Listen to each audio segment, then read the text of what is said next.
드물지만 과거에도 대법원장을 향한 사퇴 요구가 없었던 건 아닙니다.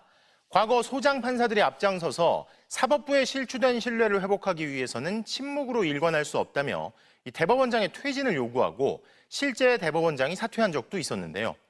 다만 사법부에 대한 비판은 대개 조심하고 자제하는 만큼 법원 밖에서 공개 요구들이 터져나오는 건 이례적인데 어쩌다 이런 사태까지 도달하게 된 건지 그 원인이 된 지점들을 이준범 기자가 짚어봤습니다. 자신에 대한 사퇴론으로 하루 종일 시끄러웠던 오늘, 조희대 대법원장은 취재진의 질문에 아무런 답을 하지 않고 퇴근했습니다. 정치권에서 대법원장직 사퇴 요구하고 있는데 혹시 입장 있으실까요? 불신을 키운 건 이처럼 궁금한 질문에는 정작 소극적이었다가 사법부의 기득권이 위협받는가 싶으면 전면에 등장하는 모습이었습니다.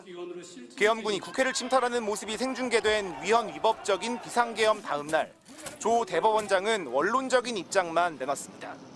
법적인 문제가 있을 수 있다는 지적도 나오는데 원장님은 어떻게 보시는지도 궁금합니다. 차후에 그런 어떤 절차를 거치는지 한번 지켜봐야 될 것 같습니다. 올해 1월 19일 폭도들이 윤석열 전 대통령에 대한 구속영장을 발부한 서울 서부지법을 습격하는 일이 발생했지만 조 대법원장이 현장을 찾은 건 나흘 만이었습니다. 법치주의를 위협받은 이 자리에서 나온 메시지는 충격을 받은 구성원들에 대한 심리치유 방안 마련이었습니다. 내란 사건 재판에서 구속 취소, 재판 지연 등 각종 논란이 일고 있는 가운데 지기현 재판장의 룸살롱 의혹에 대한 감사를 벌이고 있는 대법원장 직속 윤리감사관실은 결과를 아직도 내놓지 않고 있습니다. 반면 국민의 주권과 직결되는 유력 대선 주자의 선거법 사건은 전원합의체에 회부하며 전면에 등장했습니다. 2심 무죄를 뒤집는 판결이 단 9일 만에 처리됐습니다. 원심 판결을 파기하고 사건을 서울고등법원에 완송한다. 대법원에선 사법개혁을 두고 3년 반 만에 임시 법원장 회의까지 열렸습니다.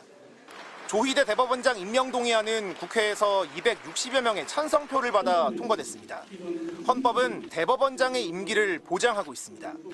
정치권의 공세가 헌법이나 자신들의 결정에 역행한다는 비판이 나오지만 이런 흔들기를 막을 수 있는 방패는 사법부 스스로 신뢰를 회복하는 길을 내놓는 것일 겁니다. MBC 뉴스 이준범입니다.